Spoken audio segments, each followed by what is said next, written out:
आज अनेक लोकांनी सांगितलं की या शहरामध्ये महाराष्ट्रात कुठेही नाही मुंबई सारख्या जी आपली राजधानी आहे तिकडेही 6 मंत्री तिथे नाही आहे. पण हे आपल्या शहराला मिळालेले आहे. केंद्र मंत्री आहे, 2 केंद्र मंत्री आहे, 4 राज्याचे मंत्री आहे. तरी सुद्धा ही अशी का आपल्यावर वेळ आलेली आहे की आपल्या हक्काचा आपल्या कष्टाच्या पैशासाठी आपल्यावर इतका उन्हामध्ये आपल्याला तास बसावं लागत आहे. आणि कोण बसलेले आहे? एका माणसाचे एका महिलांचं तुम्ही प्रोफाईल बघितलं, त्यांच्या चेहऱ्यावर बघून आपल्याला कळत असेल हे सगळं कष्ट करणारे लोक आहेत. कष्टाची कमाई होती. एक आई जेव्हा इथे रडून हे सांगतं की माझ्या मुलाला कॅन्सर झालेला आहे,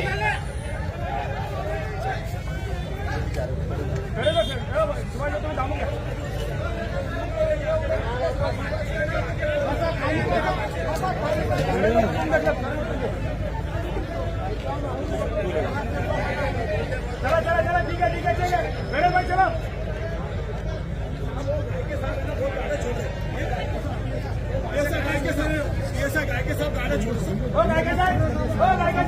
PSI गायके साहेब, आपल्याला विनंती करतो गायके साहेब, कृपा करून हे लोक कोणी मौज मस्ती करण्यासाठी बसलेले नाही आहे. आपल्याकडे पोलीस कमी असतील तर तुम्ही आपल्या पोलीस स्टेशनमध्ये जाऊन बसा. आम्ही पोलिसांचा रोल अदा करतो इथे.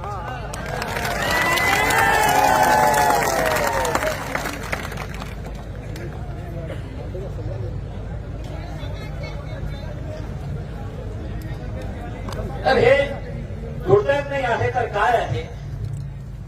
एका 95 इयर्स 95 वर्षाची एका वयोवृद्ध महिला या आंदोलनामध्ये येते. ही जी बाई बसलेली आहे ही कुणाची आई असेल? 2 लाख रुपये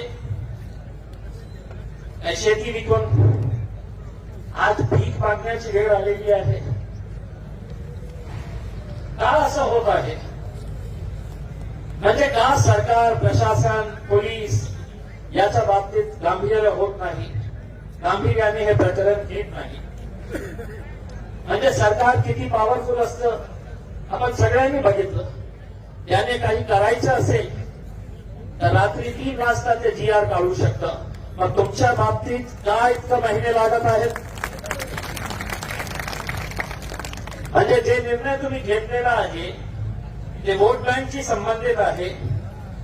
त्या वोट बँकला खुश करण्यासाठी तुम्ही हे निर्णय घेत असेल, मग हे लोकही कुठून बाहेरून नाही आलेले आहे, विदेशातून नाही आलेले आहे. हे लोकही इथे राहणारे आहे. मग का यांच्या बाबतीत अशी उदासीनता सरकार, प्रशासन, पोलीस दाखवत आहे? किती महिने आम्ही टाइम दिलेले आहे त्यांना. आज 9 पतसंस्था आणि बँक्स मिळून हे सगळं ठेवीदार जे आहे हे सगळ्यांचे नाव आहे. ज्ञानोबा, आदर्श, मलकापूर, देवयानी, यशस्वी, मलकापूर. म्हणजे जेव्हा तुमचा प्रेशर येतो, तुम्ही एक ताकदीने जेव्हा उभे राहतो, तर आदर्शचे सगळे चेअरमॅन सहित त्यांच्या परिवारातले डायरेक्टर्स, त्यांची बायको, त्यांची सून, हे सगळे आज कुठे आहे? हे सगळे आज हर्सूल जेलमध्ये आहे. कुणाच्यामुळे? तुमच्यामुळे, तुमच्या ताकदीमुळे.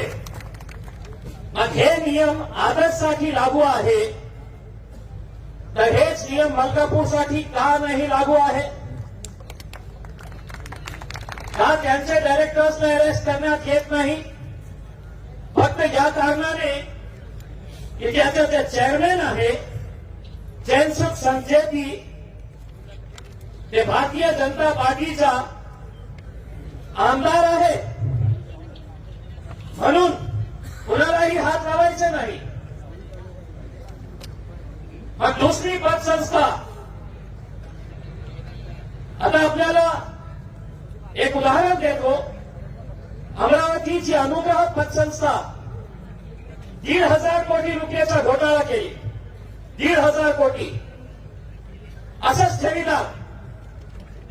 सुरुवातीला काही नेत्यांनी पत्र दिले तर वरून त्यांना आदेश आला की हे जे डायरेक्टर्स आणि चेअरमॅन आहे हे आपल्या पार्टीला फंडिंग करतं म्हणून त्यांना कोणी हात लावायचा नाही, त्यांच्या मागे पडायचं नाही. म्हणजे तुम्हाला फक्त पैसे मिळत आहे म्हणून हे गोरगरीब लोकांना सोडून द्यायचं. त्या चैनसूक संततीच्या वाढदिवसासाठी मुख्यमंत्री उपमुख्यमंत्री जेव्हा नागपूरला अधिवेशन झालं तर त्याच्या घरी गेले होते सेलिब्रेट करायला. लाज नाही वाटली. हे गोरगरीब लोक रस्त्यावर उभे आहे, त्यांच्या कष्टाचा पैसा तुम्ही खाऊन बसलेले आहे आणि त्याचा वाढदिवस तुम्ही साजरा करण्यासाठी त्याच्या घरी जातं. दुसरे जे जे पतसंस्था, जे जे बँक्स आहेत यांचे डायरेक्टर्सला, त्यांच्या चेअरमॅनला कोणी आश्रय देत आहे, कोणी त्यांचं संरक्षण करत आहे का त्यांना अरेस्ट होत नाही. पाठवा सगळ्यांना हडसूळ जेलमध्ये. जेव्हा पहिल्यांदा हे प्रकरण आलं होतं तर मी मानकाप्याच्या जवळच्या एका माणसाला सांगितलं होतं की त्याला सांग की हे गोरगरिबांचे पैसे परत करा, नाही तर तुझी काय ताकद आहे तू आजपर्यंत दाखवली असेल, पण माझी काय ताकद आहे तुझी बघितली नसेल, तुला दाखवणार मी. आणि ज्याला इतकं मगरूर होता, त्याला असं वाटत होतं की माझं कोण वाकडं करणार, काय करणार माझं, सगळ्या पोलिसांना मी मॅनेज केलं. डीडीआर ऑफिसरला विकून घेतलं होतं. दुर्दैवाने काही मीडिया प्रतिनिधी नाही. आज मीडिया माझ्या बाबतीत लिहितं की आदर्शमुळे इम्तियाज जलील पुन्हा खासदार होणार नाही, आदर्शमुळे नाही, यांचा आशीर्वाद असेल तर मुख्यमंत्रीही होणार नाही. पण मी कधीही ठाण्याची राजनीती केली नाही. ही मुली असू द्या,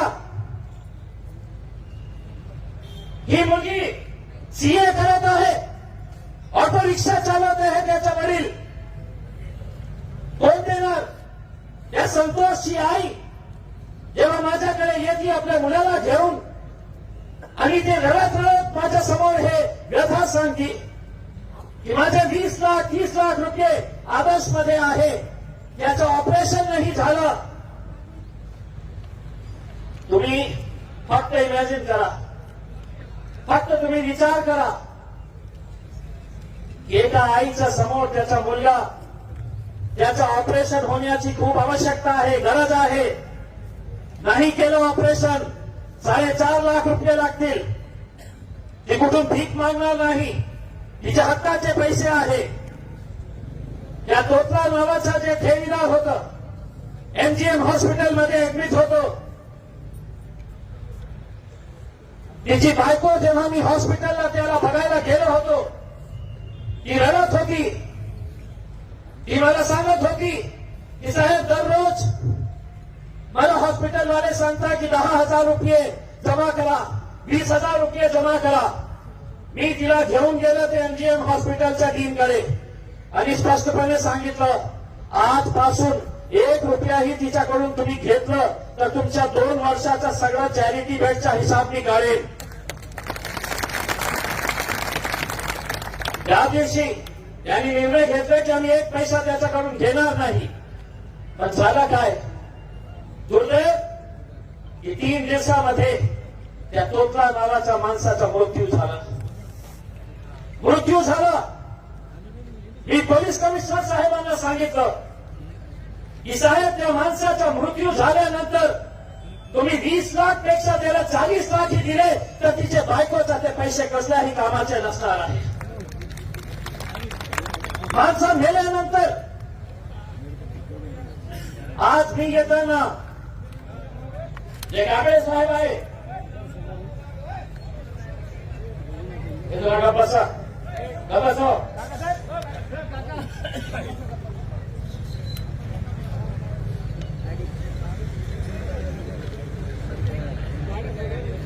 भागवत आता मला तिथे उभे राहा ना. काही व्हॉलंटियर्स दिसतं नाही का आपल्याला इथं गाडी घेऊन येतो बरोबर. तिथे उभे राहा.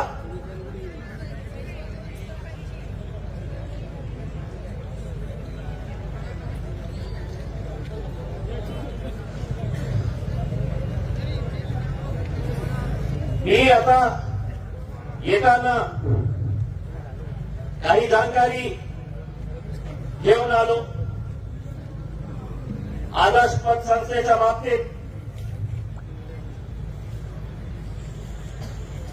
18 प्रॉपर्टीज त्यांनी लिलावासाठी टाकली होती.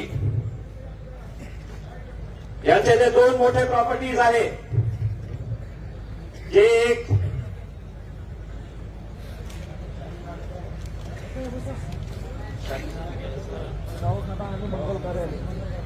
मंगल कार्यालय आणि एक अस्पताल मोठी प्रॉपर्टीज आहे.